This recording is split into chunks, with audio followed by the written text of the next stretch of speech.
Dear brothers and sisters in Christ, we live in challenging times, where truth is often distorted and morality seems to shift with the circumstance. But we, as followers of Jesus, are called to something greater, something more solid and eternal. We are called to be light in the midst of darkness, a salt that preserves and gives flavor to the world around us. The video you're about to watch is not just a motivational message. It is a call to action, a call for us to rise up as sons and daughters of God, standing firm in the truth He has revealed to us. Every day we are challenged to live according to the principles of the gospel, to be agents of change in our society, and to bring hope to those who are lost and confused.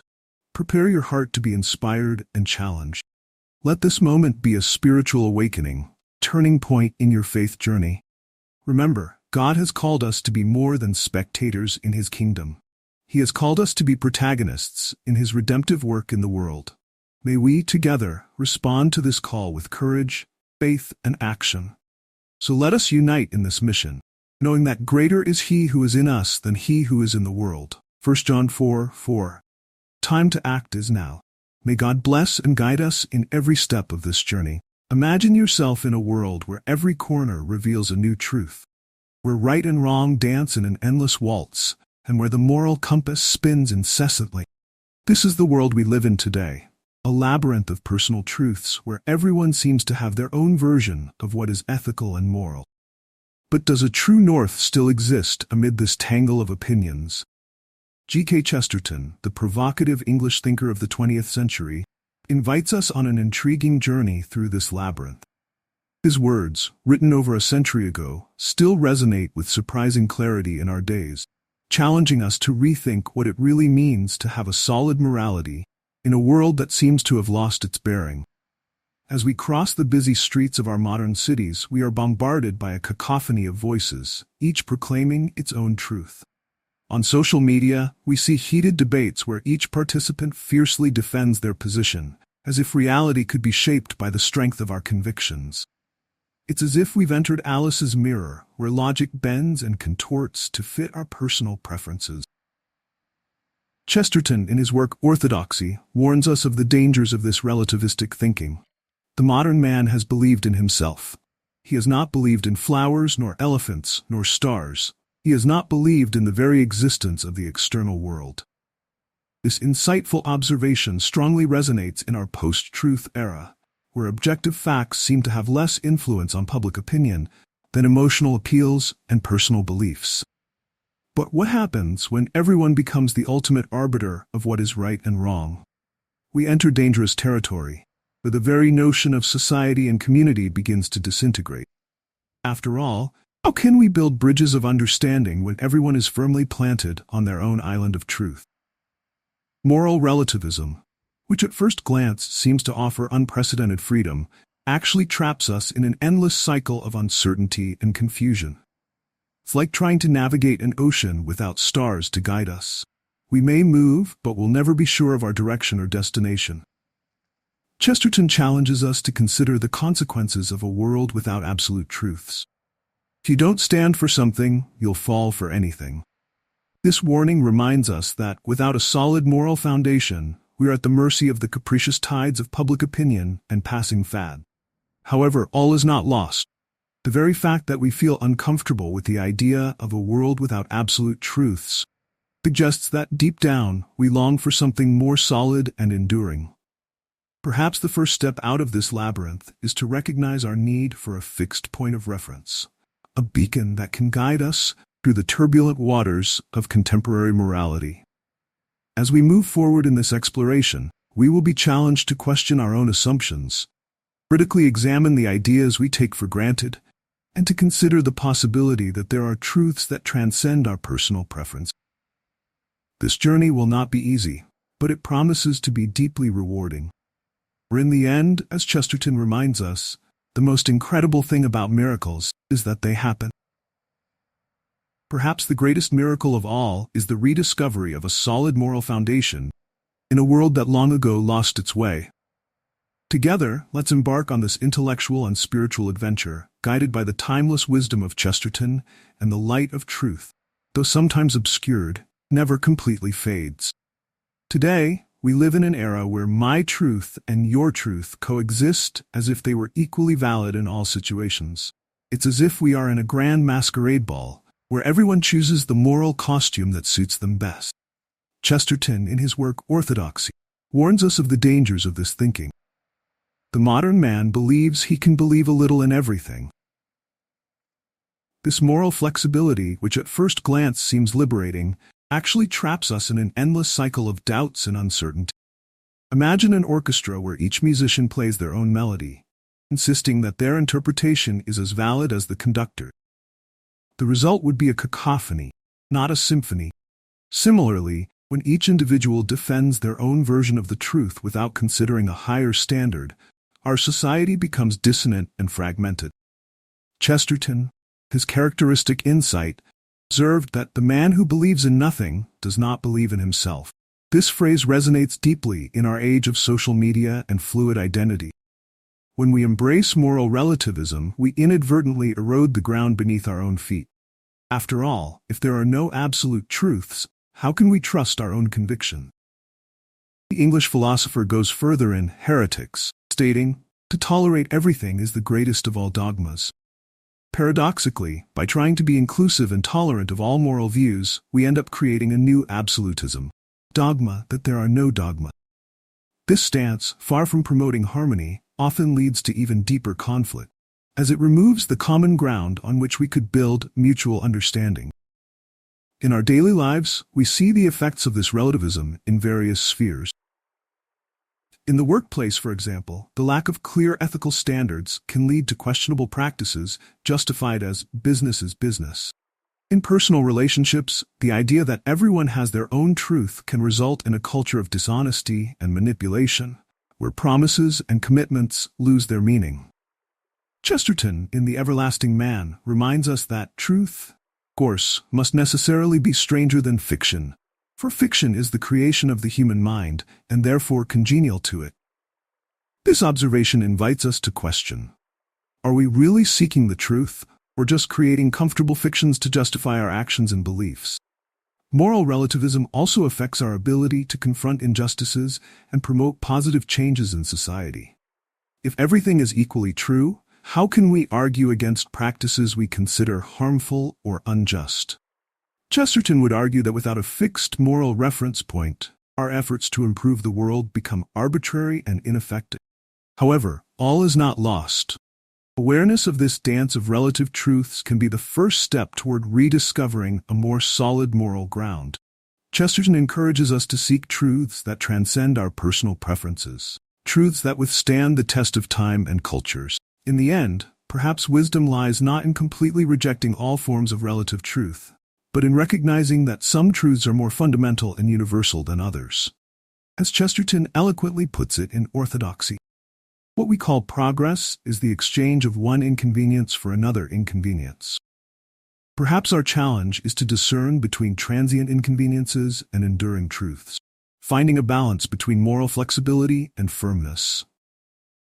In this dance of relative truths, we can choose to be more than mere spectators. We can become conscious choreographers, creating movements that harmonize respect for diversity with the search for fundamental ethical principles. Thus, perhaps we can transform the moral cacophony of our times into a symphony of mutual understanding and shared values. Our current society resembles a broken mirror, where each fragment reflects a distorted version of reality. As we look around, we see a kaleidoscope of individual truths, each claiming to be as valid as the other. It's as if we are living in a great moral carnival, where everyone wears the ethical costume that pleases them most. Moral relativism, which has infiltrated every aspect of our daily lives, has led us to believe that we can choose our truths as if selecting items at a buffet. "This works for me" has become the mantra of an entire generation. But is truth really so malleable? Can we shape it according to our convenience without suffering consequences? G.K. Chesterton, with his characteristic insight, warns us in The Everlasting Man that truth, of course, must necessarily be stranger than fiction, for fiction is the creation of the human mind and therefore congenial to it. This observation invites us to reflect. Perhaps the discomfort we feel with absolute truths is precisely a sign of their authenticity. After all, truth is not always comfortable or convenient. We live in an age where social media amplifies our ideological bubbles.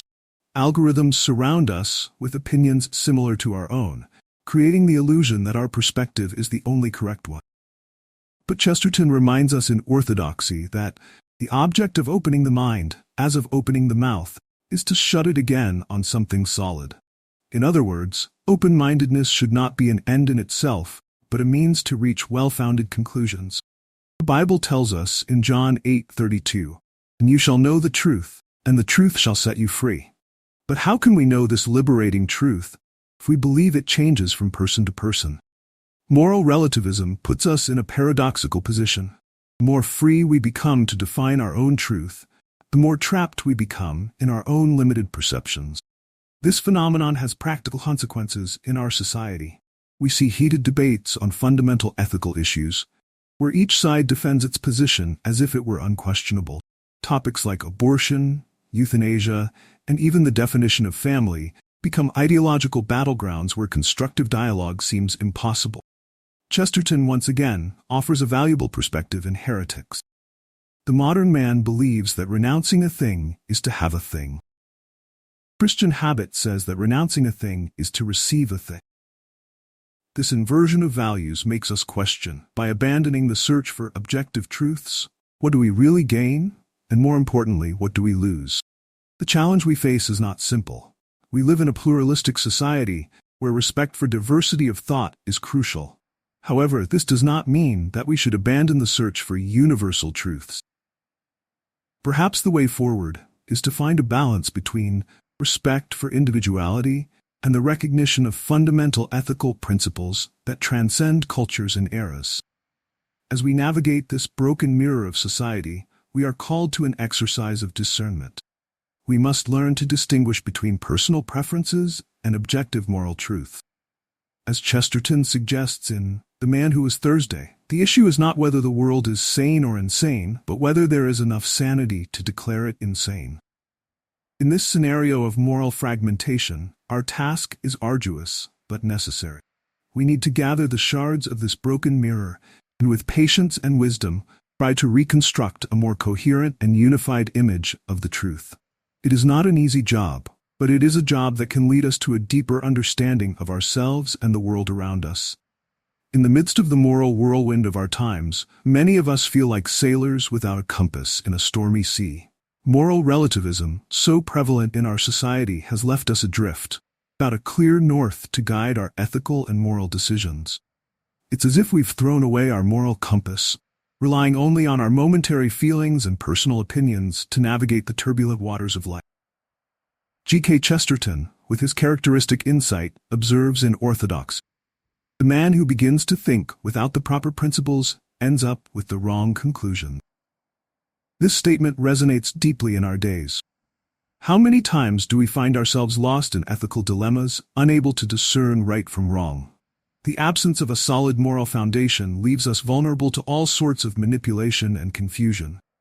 Imagine trying to navigate an unfamiliar city without a map or GPS. Every corner presents a new decision, every street a new possibility. Without a point of reference, it's easy to get lost, walk in circles, or end up in a dead end. Similarly, without clear moral principles, every ethical decision becomes a guessing game, every moral dilemma a source of anxiety and uncertainty. Chesterton, in another passage from Orthodoxy, warns us, the modern man believes he doubts everything. In fact, he doubts everything except his own doubts. This astute observation highlights an interesting paradox of moral relativism. By rejecting absolute truths, we end up absolutizing our own uncertainty. It's as if we have traded a reliable compass for a kaleidoscope of constantly shifting opinions. But what if there were a true north?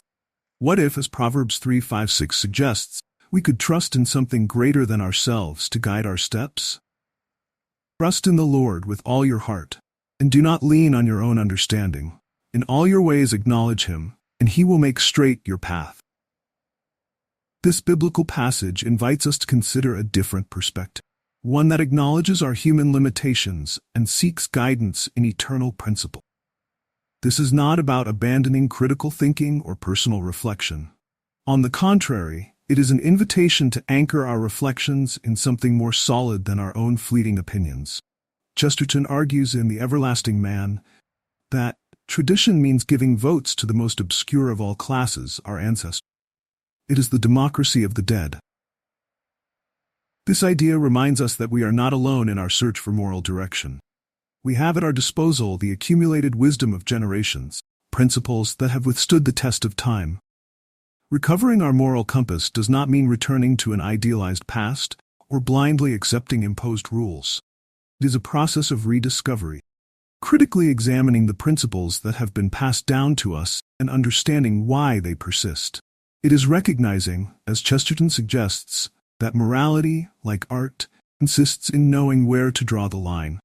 In a world that celebrates the absence of limits, perhaps the most revolutionary act is to recognize the need for moral boundaries, not as prisons that confine us, but as maps that guide us toward a fuller and more meaningful life.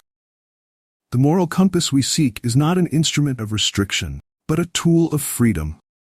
Freedom to navigate confidently through the sea of life, knowing that we have a true north to guide you. Moral relativism presents itself as a path to absolute freedom, promising a world where each individual can define their own truth. At first glance, this sounds liberating, doesn't it? The idea that we can shape our own ethical reality, free from the shackles of dogmas and traditions, seems the pinnacle of personal autonomy. However, as G.K. Chesterton astutely observed, this apparent freedom can turn into an invisible prison. In The Man Who Was Thursday, Chesterton presents us with an intriguing paradox. Do not break the dogma to liberate thought to liberate the dogma. This phrase, enigmatic at first glance, carries a profound truth. By completely rejecting established moral principles, we are not necessarily freeing ourselves. On the contrary, we may be imprisoning ourselves in a labyrinth of uncertainties and contradictions. Imagine a society where each person follows exclusively their own moral compass. It seems ideal, right? But think of the practical implications. How would we establish just laws? How would we resolve conflicts? How would we build trust in personal and professional relationships? Without common ground of shared values, society risks fragmenting into isolated islands of individual truths. The Apostle Paul, in his letter to the Galatians, offers a complementary perspective on this issue. He writes, "For you, brothers, were called to freedom, but do not use your freedom to indulge the flesh, rather serve one another humbly in love." Galatians 5:13. Paul recognizes freedom as a calling, but also as a responsibility. True freedom, he suggests, is not in doing whatever we please, but in choosing to serve others out of love. This concept of freedom as service may seem contradictory to our modern mindset, so focused on individualism. However, it offers a way out of the dilemma of moral relativism. Instead of each person creating their own truth in isolation, we are invited to discover together the principles that unite and elevate us as a community. Chesterton, always insightful, observes in another of his works, "The man who allows himself to believe in nothing ends up believing in anything." This is the trap of extreme relativism. When we reject all and any objective truth, we become vulnerable to embracing ideas that are potentially harmful or absurd, simply because we no longer have a solid criterion to judge them. True freedom, therefore, is not in creating our own rules from scratch, but in consciously choosing to embrace principles that connect us to one another and challenge us to grow. It is like learning to play a musical instrument. The rules of music may seem restrictive at first, but they are what eventually allow us to create beautiful melodies and express ourselves in a deep and meaningful way. In this sense, moral relativism, taken to the extreme, does not free us, it isolates us. It deprives us of the richness of a shared moral tradition, the challenge of high ideals, and the joy of building something greater than ourselves along with our community. The invitation, then, is not to abandon critical thinking or blindly accept imposed dogmas. On the contrary, it is a call to actively engage in the search for truth, recognizing that there are moral principles that transcend our personal preferences. It is an invitation to discover the paradoxical freedom that comes from committing to values that elevate us and connect us to one another. On this journey, we can find not only individual freedom, but also a sense of shared purpose and a solid foundation for building a more just and compassionate society. After all, true freedom is not the absence of principles, the conscious choice to live by those that make us better human beings. Amid the moral confusion of our days, perhaps it is time to consider a return. Not a return to an idealized past, but a return to the fundamental principles that give meaning to our existence. Chesterton in Orthodoxy challenges us with a paradoxical observation. The chief objection to a flying machine is not that people will die falling from it, but that people will not die falling from it. This enigmatic phrase invites us to reflect on the value of risk and conviction in a world that often prioritizes the safety of moral indifference.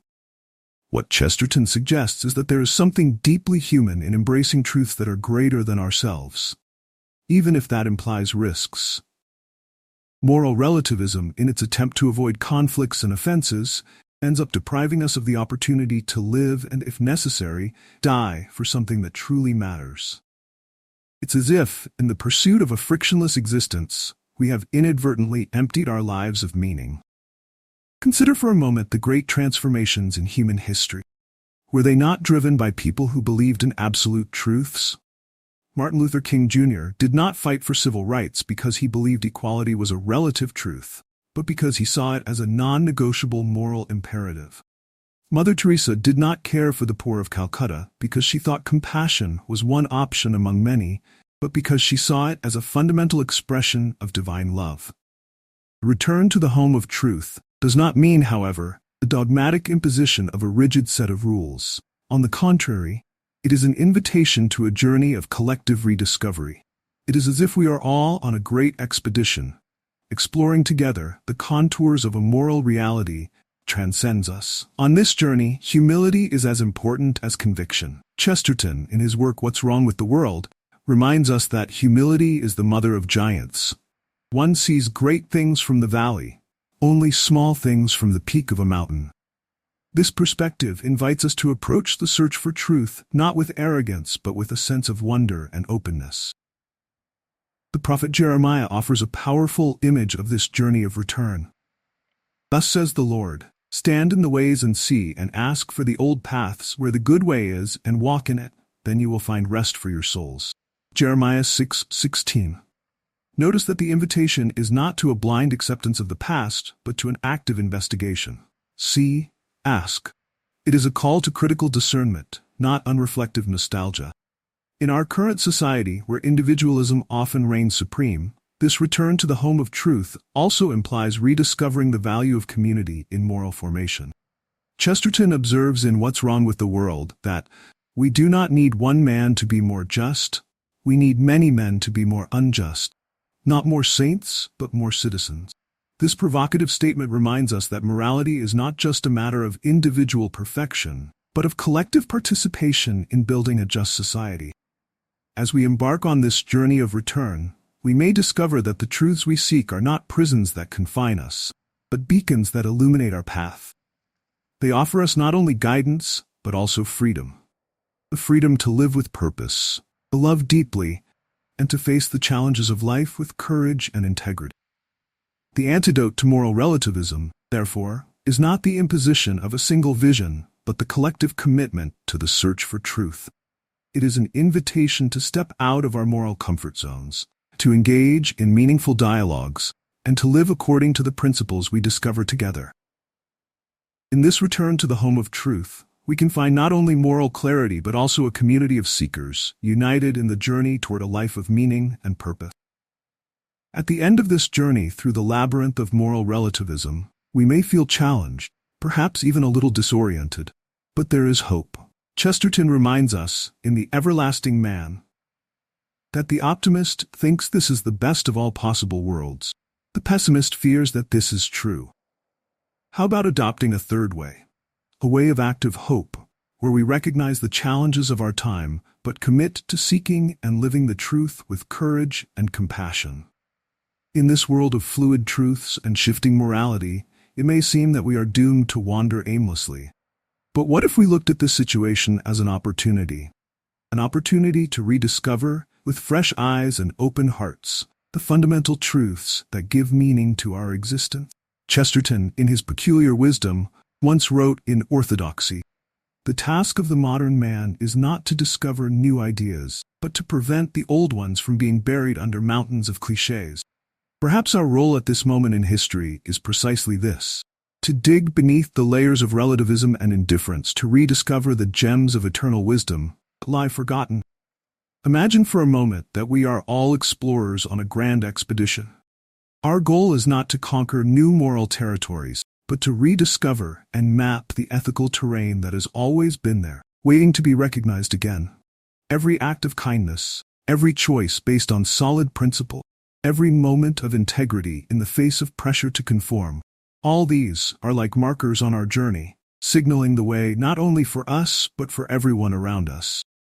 The Bible offers us a beautiful image in Proverbs 4:18, "But the path of the just is like the shining light, shines more and more unto the perfect day." This is the promise of active hope, that as we walk in truth, our understanding becomes clearer, our impact deeper, our light brighter. We are not alone on this journey. Just as Chesterton found companionship and inspiration in the thinkers who preceded him, we too can lean on each other, sharing insights, challenging assumptions, and encouraging mutual growth. In a world that often encourages us to live our own truth, we can choose to live in community, seeking together a truth that transcends and unites us. This is not a call for rigid dogmatism or the imposition of a single moral vision. On the contrary, it is an invitation to honest and courageous exploration. As Chesterton observed in Heretics, the object of opening the mind, as of opening the mouth, is to shut it again on something solid. Our goal is not to remain in a perpetual state of doubt, but to use our capacity to question to arrive at well-founded and meaningful convictions. As we move forward, remember, every small act of integrity, every choice based on solid principles, is like a light that illuminates not only our path, but the path of those around us. In a world often obscured by the fog of relativism, we can be beacons of clarity and purpose. Together, we can build a world where truth is not a mere opinion, but a beacon that guides us to deeper and more meaningful waters. A world where we recognize that there are certain truths that sustain us, unite us, and elevate us as human beings. A world where the search for truth does not divide us but unites us in a common journey of discovery and growth. So let us emerge from this labyrinth, not as victims of relativism, but as confident explorers, equipped with the compass of eternal wisdom and the map of shared human experience. The dawn of a new ethical day is on the horizon. It is up to us to walk toward it with hope, courage, and unwavering determination.